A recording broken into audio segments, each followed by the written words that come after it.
back to TCM. I'm Dave Karger. Up next, we're winding down our 100th birthday tribute to the wonderful Dick Van Dyke with a musical fantasy from 1968. Released by United Artists, it's Chitty, Chitty, Bang, Bang. Van Dyke stars as an eccentric inventor who fixes up an old racing car at the request of his two children.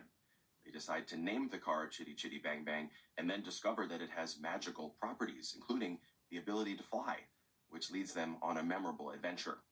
The film was adapted from a children's novel by Ian Fleming, who's better known as the creator of James Bond.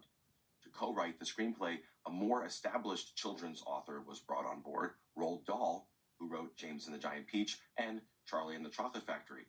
In many ways, Chitty Chitty Bang Bang was designed to try and recapture the success of another musical fantasy that had been a huge hit for Disney 4 years earlier, Mary Poppins.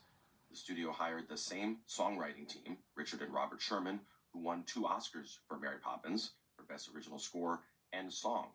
They wrote 12 new songs for Chitty Chitty Bang Bang, and the title number earned them another Oscar nomination.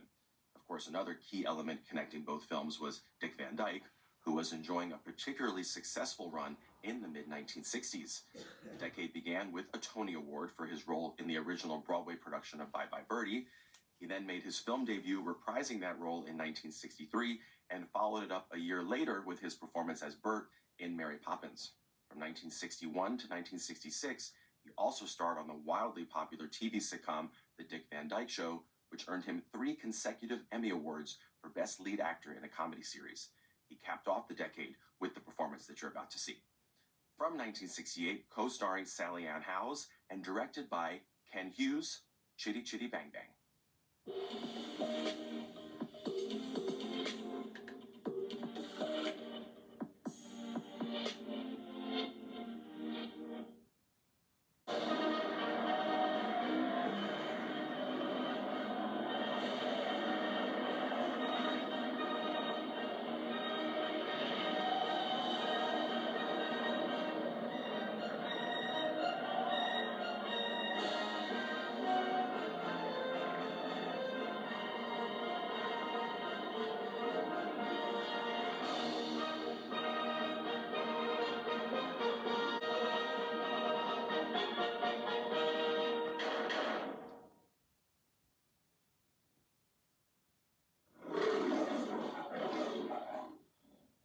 After Chitty Chitty Bang Bang, Dick Van Dyke made only 2 more movies in the 1960s, including The Comic, a poignant tribute to the silent screen comedians who had been an inspiration to him early on in his career.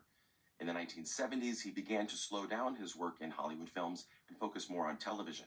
But he continued to make movies periodically, including a recent appearance in the 2018 Mary Poppins sequel, Mary Poppins Returns.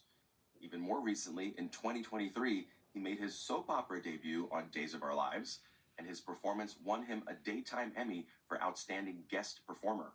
At 98 years old, he became the oldest Daytime Emmy winner in history, a record that was surpassed 2 months ago by 99-year-old Sir David Attenborough for narrating the Netflix documentary Secret Lives of Orangutans. Over the course of Dick Van Dyke's extraordinary career, he has won a total of 6 Emmys, as well as a Grammy Award and a Tony.